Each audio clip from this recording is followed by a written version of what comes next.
البحريني خالد نبيل العريفي. خالد نبيل العريفي، والبحرين الحقيقة تشارك في هذه البطولة بلاعب واحد اللي هو خالد نبيل من قطر، وخالد العريفي من البحرين، وطبعا باللون الأحمر اللي هو اللاعب السعودي، وإشارة من الحكم. اللاعب البحريني خالد العريفي يتحرك بشكل سريع عشان يستغل فارق الوزن في محاولة دخول. راح يكون في لقاء بين يوسف سلطان من قطر وماجد سلطان من الكويت. كلهم أشقاء. انتهى الوقت. الأبيض اللي هو اللاعب البحريني خالد نبيل فاز، وتحسب له نقطة واحدة. دولة البحرين الشقيقة اللاعب خالد العريفي. المركز الأول اللاعب البحريني خالد العريفي، وهو اللاعب الوحيد اللي شارك من دولة البحرين الشقيقة واستطاع أن يحصل على الميدالية الذهبية في هذا الوزن. المركز الثاني لاعب دولة الكويت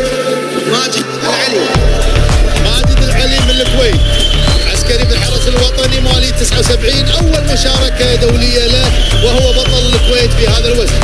المركز الثالث لاعب اللاعب فتاح مساوي. المركز الثالث من نصيب المملكة العربية السعودية اللاعب عبد الفتاح مساوي، وحصل على 10 نقاط. اللاعب الكويتي حصل على 20 نقطة، اللاعب البحريني حصل على 18 نقطة، لكن هو فاز على كل اللاعبين 3 لاعبين، وبالتالي يعتبر هو الفائز في هذا الوزن. ألف مبروك للاعب خالد العريفي فوزه، وأيضا مبروك للاعبنا إن شاء الله البطل المستقبل ماجد سلطان، بما أن هذه أول مشاركة له. والسلام الوطني لدولة البحرين. السلام الوطني لدولة البحرين الشقيقة.